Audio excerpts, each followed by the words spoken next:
Welcome to another episode of the Distributed Data Show, brought to you by DataStax Academy, where we bring you the latest news and interview technical experts to help you succeed at building large-scale distributed systems.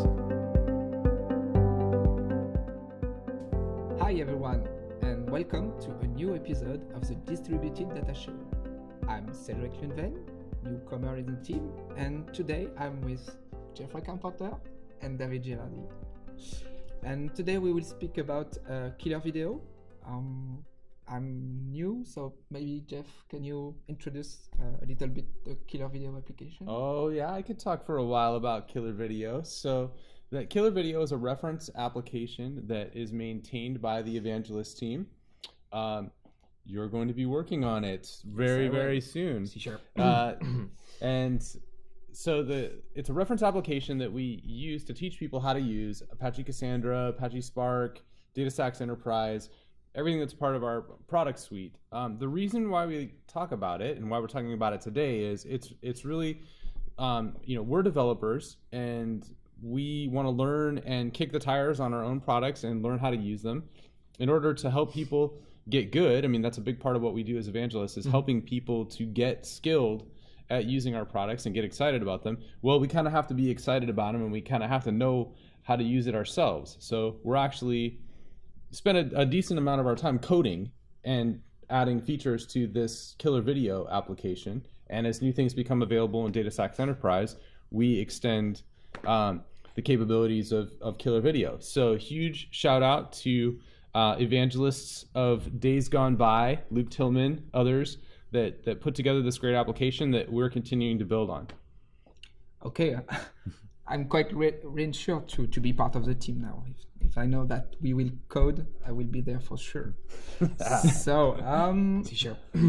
We had him at hello. I mean, coding. David, maybe can you tell us what you did lately on KillrVideo?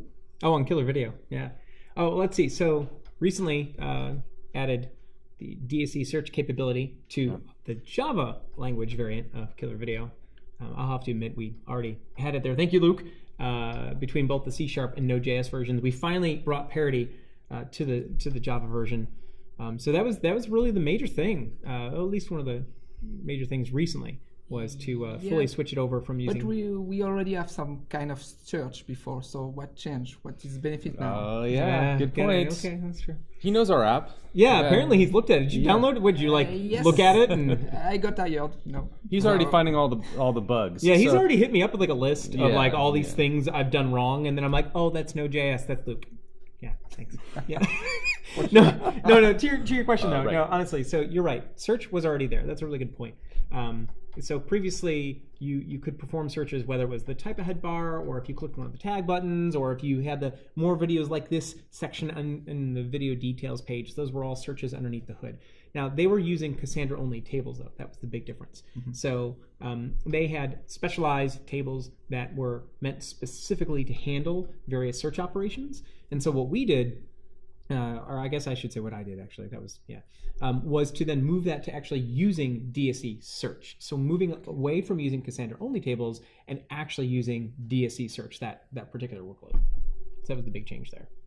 Okay, so all about indexing, right? Yeah, and well, okay, so don't undersell that. I mean, there was a lot of there's a lot simplification. Yeah. You actually deleted code from the app because that's a good of point. using search. I was just going to tell you, be like, yeah, we moved search, thanks.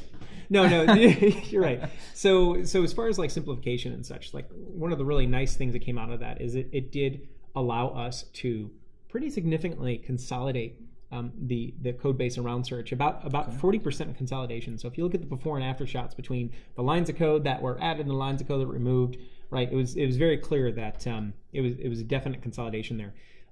There was also the capability. I mean, one of the big cool benefits we got from it was that DSE Search itself greatly enhanced the search capability. The example I like to use is if you were to have, in the Cassandra only setup, it was all based off of tags, right? So when somebody uploads a video into KillrVideo, you have to upload a tag. It's a requirement as per the UI. However, we in the generator services, not to go too far into this, but as part of KillrVideo in the stack, there's a generator service that makes it look like the application's alive, right? So it adds videos and users and ratings and comments, Right. all sorts of things. Now, we purposely loosened the restriction on the generator service to allow it, when it was pulling YouTube videos from the back end, to add videos that did not have tags. And the reason why is just because for some of the areas that we were looking at, some of the topics we were grabbing videos from, it actually, because YouTube doesn't have that requirement. We do in our app. So there were a lot of videos out there that just don't have tags. Videos with no tags. Right. So what that meant in the original way, since all of our searches were based off of tags only, if you pulled up a video that had no tags, right, you wouldn't get anything. The more videos like this section, you wouldn't see it in a tag search or anything like that. So one of the really cool things that DSE Search allowed us to do is greatly expand not only the variation in the results we got from searches, but then instead of just looking at tags, we can go look at cross tags, name, description, whatever we wanted in the videos table. So now if I go to a video that has no tags, but it's got other relevant information in its name or its description, then you'll see all sorts of relevant videos that come up in the more videos like this section. And it actually expands in the tag search. So if I actually was in another video that had a tag, let's say that I had a tag of DataStax in my video, and another search or another video did not have the tag of DataStax, but in the name it had DataStax. Well, when I click on that tag button, that video will now show up. So it essentially it really enhanced, I know I keep saying it, but it really enhanced the search capability. And now we can even be missing like key parts of data, and it will still find results. It's really kind of cool. Nice. Seems really pretty good features. So one more thing on that though, I want to dig into a little more because I want to, you did some great work there. So isn't it faster? Like, oh yeah, it was a 2-stage lookup before. Yeah. There was one particular case. This is actually part of some of that code consolidation, right? So there was one particular case where in the Cassandra only table approach, where we would have to do one search and then do a set of subsequent asynchronous queries after that to put all that together, right? And you just ended up having a lot of like nested looping and that kind of deal. Made the code a little bit more confusing and complex and such. And now in every one of the cases of the SQL queries that we execute, it's one query. One query returns all the data. Nice. Yeah. And again, it's even more comprehensive data. So yeah, it was a lot of benefit from that standpoint. Okay, nice. And if I really have to dig into what you do, I just have not to do a diff between previous code and now. I think you have documented quite a lot on this stuff, right? I am, now someone can call me out on this, right, if I oversell this, but I am a prolific commenter. I do that really for myself though, because otherwise I forget what I'm doing. But breadcrumbs to future David self. Yeah. No, it's true. But no. There's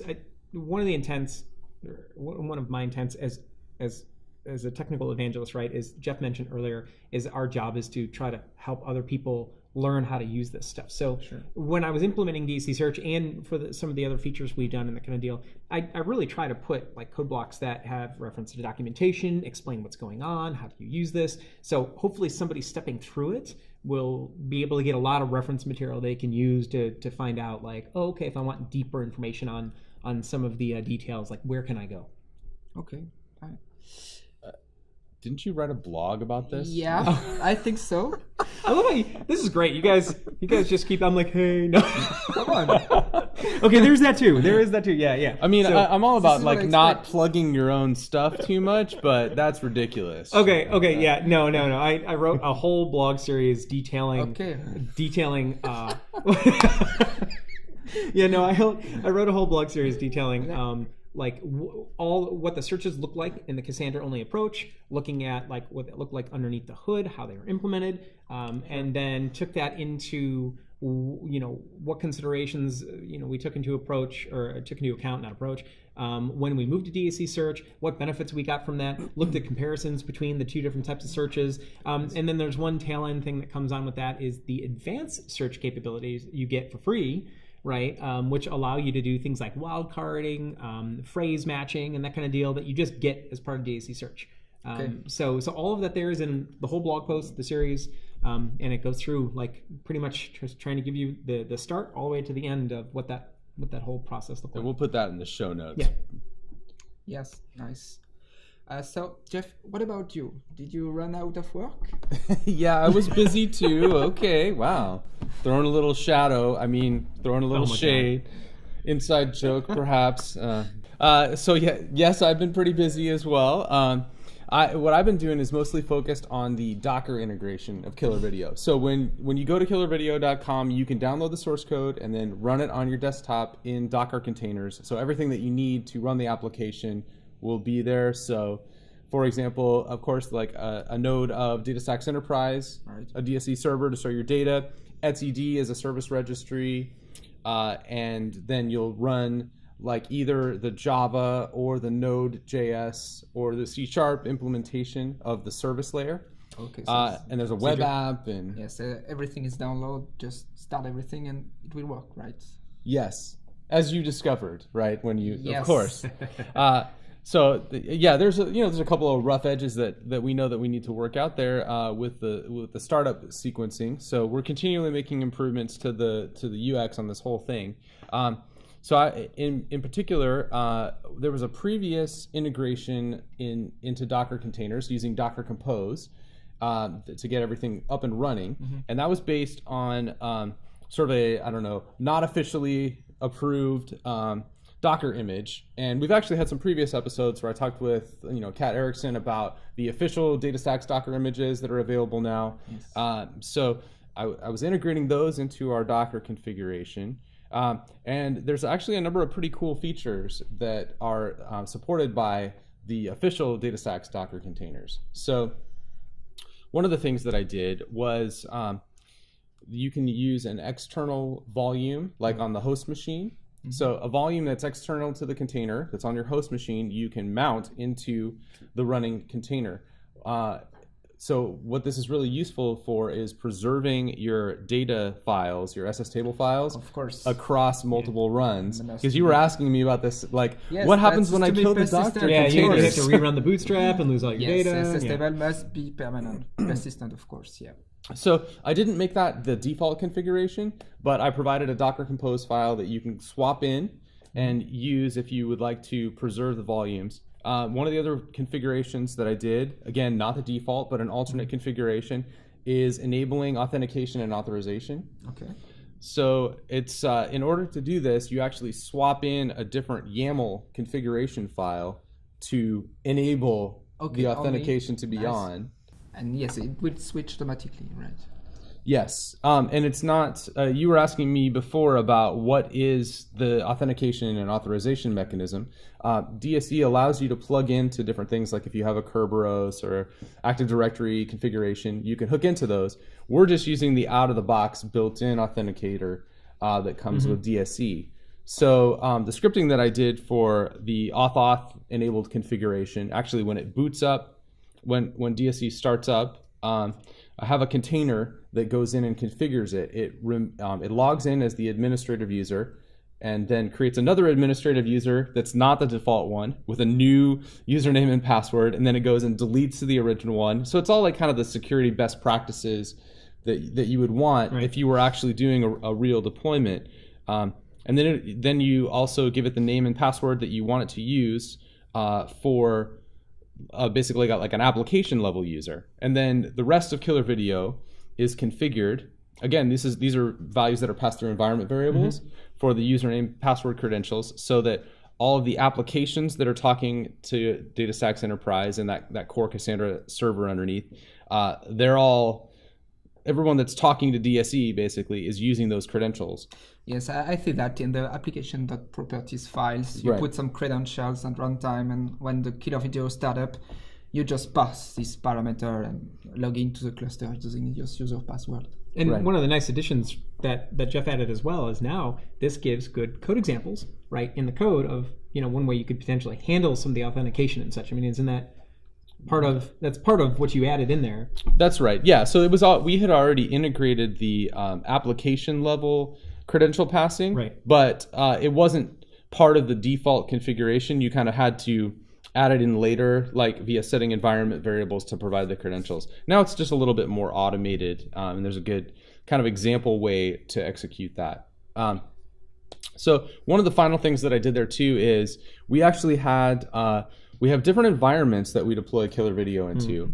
So you can run it on your desktop in Docker, but we also have a deployment at KillrVideo.com. So because I felt like it was necessary, I combined those configurations into a single configuration, basically a container, a Docker container that you run, and it can configure an existing DSE that's running somewhere external to your Docker. Right. Or it can run an instance, it can configure an instance of DSE that is running in Docker. So this is now available to you to integrate, because you've been working on the deployment of KillrVideo in AWS. Right. So anyway, this is kind of like, okay, I made you a script. Are you going to use it? Yeah, no, there's a lot of benefits to that too. Like, so just to talk a little bit more about the multiple, I mean, we had two different repos, right, that you would use, GitHub repos. That one was for the Docker-based configuration and setup, and the other one was for this external piece, right? And this is before Jeff consolidated everything. Now, at first, when we did that, there were reasons for creating the separate repos, and part of that was to keep the developer like Docker ecosystem untouched, so it would not add added complexity or anything like that to that setup, because we want to make it as easy as possible for people to get in and download this thing, get it running and such. Right. But then at the time, once Jeff started getting into it, we found that there was actually a good amount of overlap between what I was doing in the external repo that we had and then what Jeff was doing now. So it made sense to just consolidate those and put them together. It was 90% overlap. We were like, why do we have two scripts that essentially do the same thing? Exactly. Two different Docker containers. Yeah, so now I get to take that. And use it up in the cloud, because we've got our, as Jeff mentioned, we have our cloud implementation. If you go to the www.killervideo.com site, there's the you like that? Yeah, no, there's the cloud implementation, and that obviously has authentication and security and stuff like that. I had what funny enough, the way I did it was probably heavier handed than what Jeff did, a much more finessed kind of implementation that is a lot nicer than what I have in place.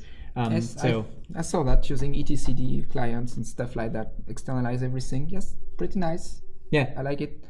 And we know that Cedrick has high standards, so that's good. That's high praise. Well, that's good for the C#. Yes, actually, the one last thing that I did when I was, this is actually the intersection of the work that you and I have been doing. Yeah. I just remembered this. So the very last thing that I added to the configuration was to leverage a new feature that was added in DSE 5.1 to be able to create search indexes. Like previously, in order to create a search index, you had to use DSE tool.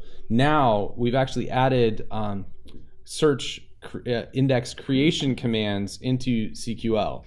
So in the CQL shell, you can do those. So that was the very last thing that I did, is changing over the search index creation from the old school method to the new, and that paralleled very nicely with the search work that you were doing. It sort of kind of all came together there pretty nicely. Intersection of search and Docker work at the same time. So. Yeah.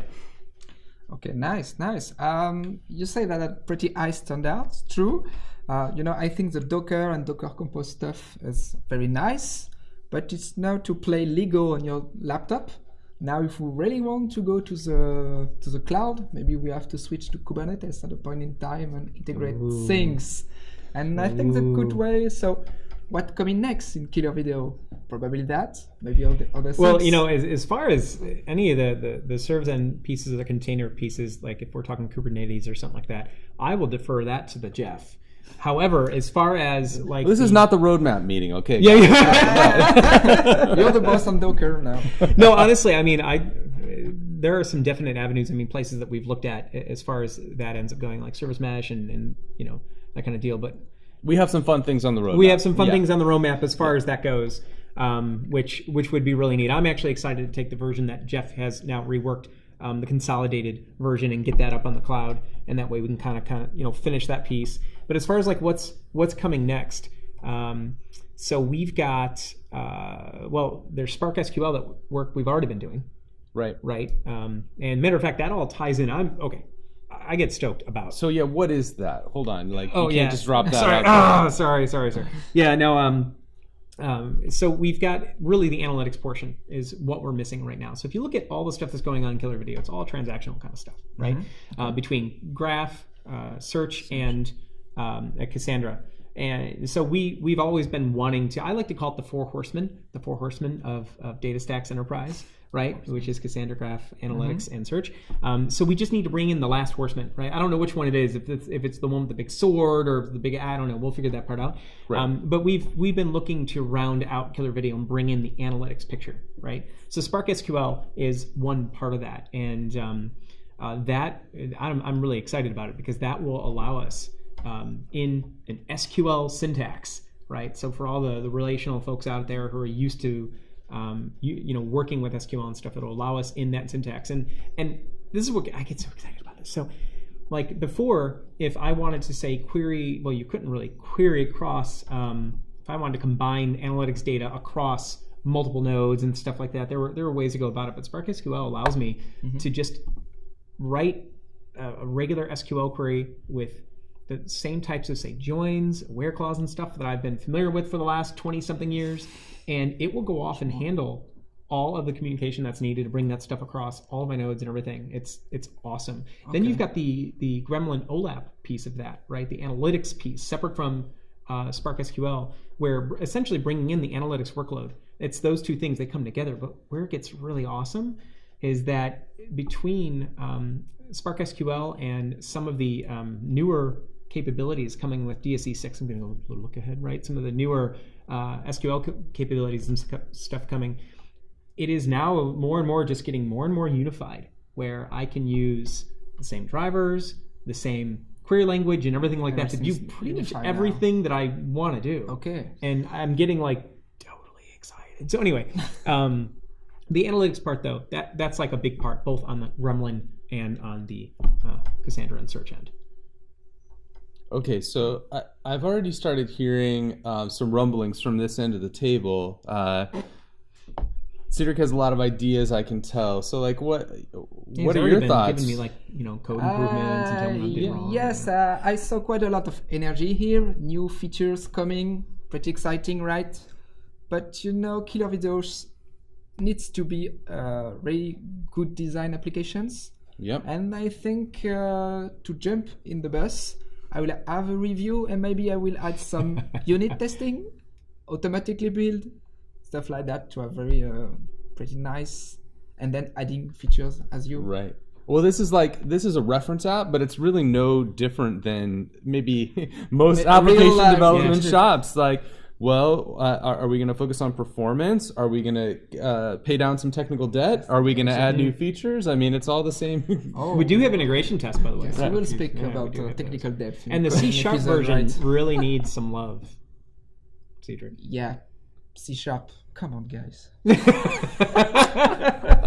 I mean, we're supposed to be keeping all of the language variants up to date, right? And keep them with feature parity. He was waiting for you to start the Python implementation. Well, you wanted to do that one. What about Rust? Do you want to do Rust? Also. Want to get some Rust going? Wow. Okay. Take us home. Okay. So, thank you very much. Thanks. We will have some pretty good and pretty exciting features to come. And you have made quite a good work this week as well with the search and the Docker stuffs. So we'll see you next time to speak about new features of KillrVideo or any subject on the Distributed Data Show. Thank you for joining us again for the Distributed Data Show. We love your feedback, so go to the Distributed Data Show page on DataStax Academy and tell us what you think. You can also find us on the DataStax Academy YouTube channel or find our podcast on iTunes, Google Play, or wherever you get great podcasts. While you're there, make sure and subscribe so you don't miss a single episode.